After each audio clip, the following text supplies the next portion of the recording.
Medical and Dental Practitioner Act 1988, and to reenact the Medical and Dental Practitioner Act to establish the Medical and Dental Council of Nigeria for the registration of medical practitioners and dental surgeons, and to provide for a disciplinary tribunal for the discipline of members and related matters be read. And if I have your permission, Mr. President, I want to proceed to read the lead debate or present the lead debate on the bill.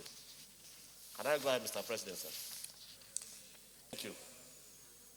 It is a bill for an act that seeks to repeal the Medical and Dental Practitioner Act of 1988, which is now CAP M8 Laws of the Nation of Nigeria 2004, and to enact the Medical and Dental Practitioner Bill 2020 to establish the Medical and Dental Council of Nigeria for the regulation and control of medical and dental profession in Nigeria and for related matters.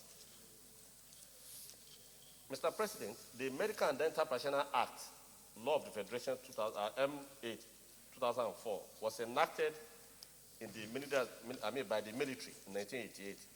Since then, the act was amended by the same military administration in 1991 and 1992. The regulation of physicians and dental surgeons in Nigeria historically preceded indigenous statutory provision for such functions. The regulation started from pre-colonial administration, that is 1472 to 1789.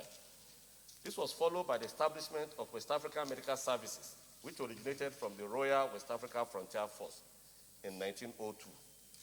The medical department of the various British colonies, that is Nigeria, Gold Coast, which is now Ghana, Sierra Leone, and the Gambia, were established.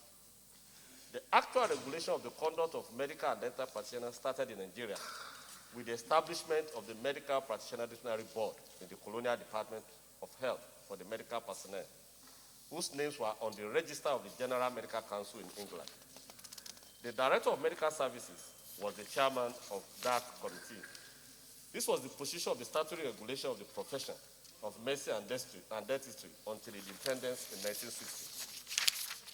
Mr. President, indeed, the indigenous statutory provision came into being through the effort of the first Nigerian Inspector of Medical Services, Sir Manuel, which culminated in the promulgation of by the Federal Parliament of the Medical and Dental Practitioner Act, which became operational on December 18, 1963. This law established the Nigeria Medical Council, the first regulatory body for medicine and dentistry in Nigeria. The Nigeria Medical Council was succeeded by Medical and Dental Council of Nigeria through a statutory creation of the military, as stated above in 1988. Since 1992, precisely 28 years ago, when it was amended, several attempts were made by stakeholders to review the legal framework, but none of the attempts have succeeded. Mr. President, my distinguished colleagues, against this background, this bill is proposed to embark on a total overhauling of the Act. In doing so, the bill seeks to repeal the Medical and Dental Practitioner Act, CAP M8 LFN 2004, and enact Medical and Dental Practitioner Act 2020.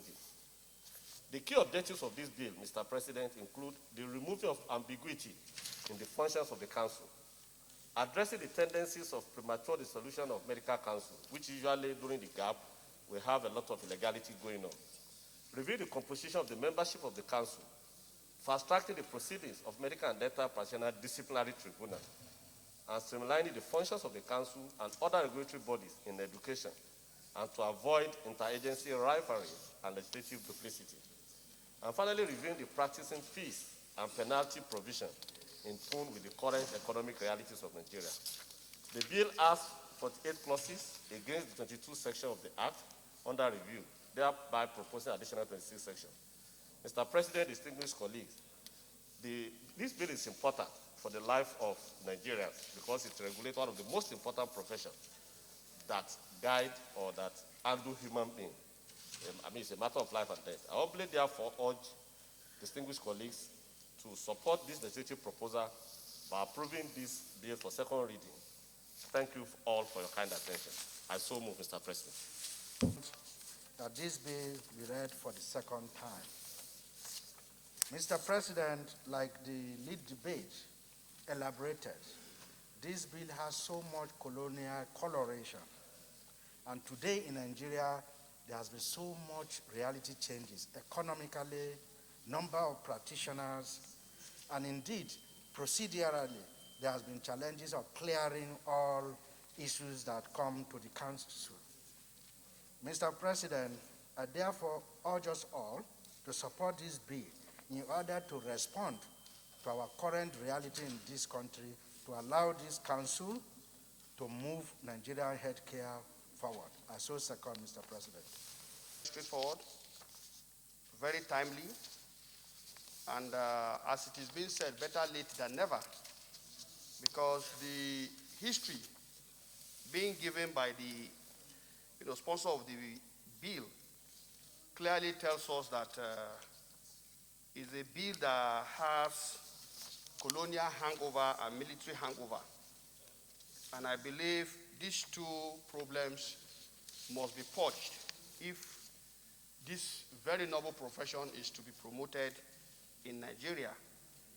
And let me add that a lot of changes, a lot of innovations have taken place in the medical and dental profession. And I believe until we do justice, as this bill seeks to do, it means we'll be very falling short of the expectations on professionals, and by implication on the health of our citizens.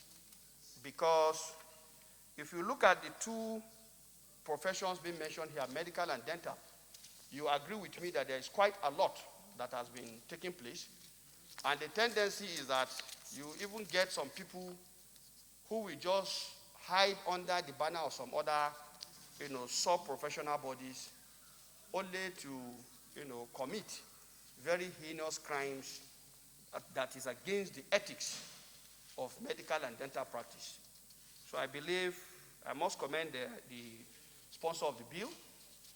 This is long in coming, and I urge that we give expeditious attention to this, because right now the world, like we know, even with the COVID-19 pandemic, you could see very clearly in some jurisdiction, there is a problem of who are the experts.